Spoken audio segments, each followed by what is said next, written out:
രാവിലത്തെ ചായ കുടി ഇതേ നമ്മുടെ സിറ്റൗട്ടിലെ പ്ലാന്റ്സിനൊപ്പമാണ് കേട്ടോ.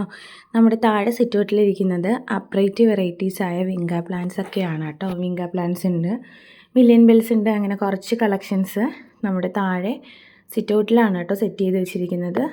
എൻ്റെ കയ്യിൽ കുറച്ചധികം കളർ ഷെയ്ഡ് അപ്രൈറ്റ് വെറൈറ്റീസിലുണ്ടായിരുന്നു കേട്ടോ. പക്ഷേ ഇതൊക്കെ ഇപ്പം മിസ്സായതുപോലെ എനിക്ക് തോന്നുന്നുണ്ട്. ഞാൻ പറഞ്ഞില്ലേ, നമുക്ക് പെട്ടെന്നുണ്ടാകുന്ന മഴയിൽ കുറച്ചധികം ഷെയ്ഡ്സൊക്കെ മിസ്സാവാറുണ്ട്. ഞാൻ ഒരു ട്രിപ്പ് പോയിട്ട് വന്നപ്പോൾ എൻ്റെ കയ്യിൽ നിന്ന് കുറച്ചധികം പ്ലാന്റ്സിൻ്റെ കളക്ഷൻസ് മിസ്സായിട്ടുണ്ട്. അതിപ്പോൾ പ്രതീക്ഷിക്കാതെ വന്ന മഴയിൽ പറ്റിയതാണ്. എന്തായാലും നമുക്ക് താഴെ ഇരിക്കുന്ന കുറച്ച് വെറൈറ്റീസ് കാണാം കേട്ടോ. താഴെ ഇരിക്കുന്ന വെറൈറ്റീസിൻ്റെ പിക്കുകളൊക്കെ ഇതൊക്കെയാണ് കേട്ടോ. ടാറ്റു പപ്പായയുടെ 3 പ്ലാന്റ്സ് ഉണ്ട്. അതാണ് ആ ഡാർക്കൊരു ഓറഞ്ച് ഷെയ്ഡ് കാണുന്നത്. നല്ല ഭംഗിയുണ്ട് ആ ഷെയ്ഡ് കാണാനായിട്ട്.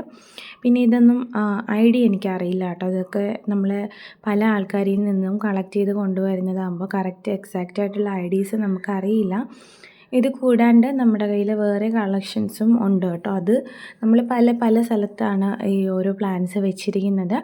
കമ്പൈൻ ചെയ്തിനി വിങ്ക പ്ലാന്റ്സിനെ എല്ലാം കൂടി ഒരു സ്ഥലത്തേക്ക് കൊണ്ടുവരണം. അപ്പോൾ അന്നേരം ഞാൻ ഡീറ്റെയിൽ ആയിട്ടുള്ള വീഡിയോസ് ഇടാം കേട്ടോ.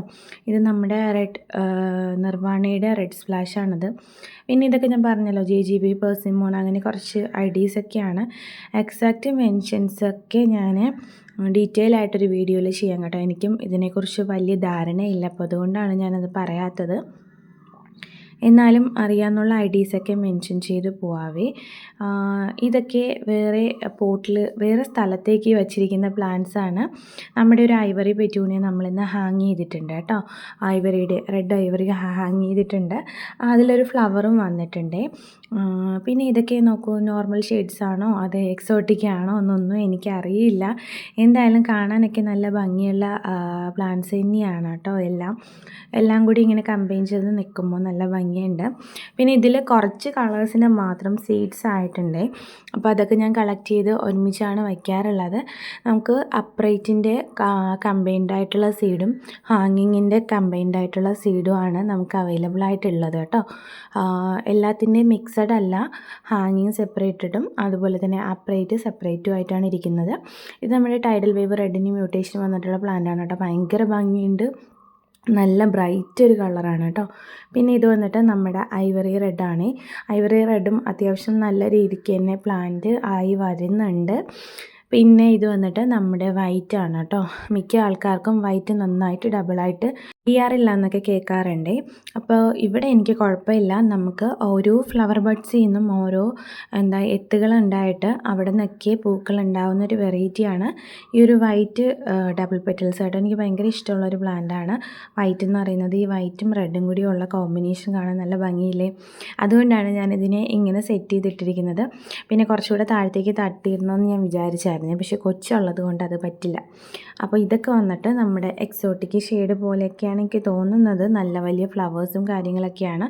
ഈ ഒരു പ്ലാന്റിൽ ഒരു കളർ ചേഞ്ച് ഉണ്ട്, ഇതിലും കളർ ചേഞ്ച് ഉണ്ട്. നമ്മുടെ കറക്റ്റ് എക്സാക്റ്റ് ഒരു പ്ലാന്റിൻ്റെ ഐഡിയ നമുക്ക് മനസ്സിലാവണമെങ്കിൽ അത് നന്നായിട്ട് വെയിൽ കൊണ്ടാൽ മാത്രമേ അതിൻ്റെ എക്സാക്റ്റ് കളർ ഷെയ്ഡ് വരുള്ളൂ.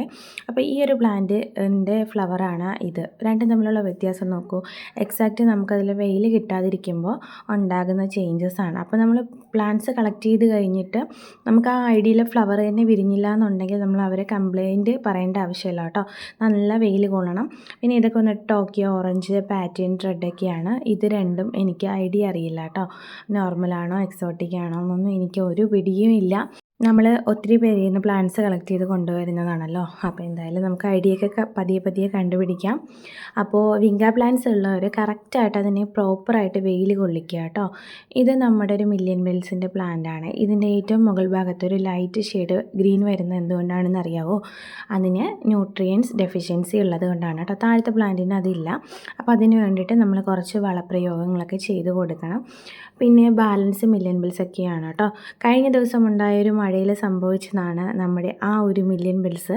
അതിങ്ങനെ നിന്ന നിപ്പിൽ തന്നെ കരിഞ്ഞ് നിൽപ്പുണ്ട്. കുറേ വെള്ളം വന്നിറങ്ങിയതുകൊണ്ടാണ്. ഇതാണ് കേട്ടോ അതിൻ്റെ ഒരു സബ് പ്ലാന്റ്. അതുകൊണ്ട് ഞാൻ കുറച്ച് ആശ്വാസത്തിലാണ്. ആ പ്ലാന്റിൻ്റെ ഒരു സബ് പ്ലാന്റ് നമ്മുടെ കയ്യിലുള്ളത് കൊണ്ട് കുറച്ചിങ്ങനെ ആശ്വാസപ്പെട്ടിരിക്കുകയാണ്. എന്നാലും അത്രയും വലിയ പ്ലാന്റ് പോയപ്പോൾ എൻ്റെ സങ്കടമൊക്കെ ഉണ്ട് കേട്ടോ. പിന്നെ ഇത് വന്നിട്ട് നമ്മുടെ വൈറ്റിൻ്റെയാണ്. പിന്നെ ഇതൊക്കെ ഏതൊക്കെയോ കളർ മില്യൻ ബെൽസ് ആണ് കേട്ടോ. ഇത് ഒരു വൈറ്റ് ആണ്. ഇത് ഞാൻ പറഞ്ഞിട്ടില്ലേ, എൻ്റെ ഒരു ഫ്രണ്ട് പ്രവീണയുടെ നിന്ന് വാങ്ങിയിട്ടുള്ളതാണ് കേട്ടോ ആ പ്ലാന്റ്. അത് നല്ലൊരു കളർ വിങ്കയാണ്. പിന്നെ വിങ്കയുടെ കട്ടിങ്സ് ചോദിക്കുന്നവരുടെ, വിങ്കയുടെ കട്ടിങ്സ് ഭയങ്കര സെൻസിറ്റീവാണ്, അത് അയക്കാൻ കുറച്ച് ബുദ്ധിമുട്ടാണ്.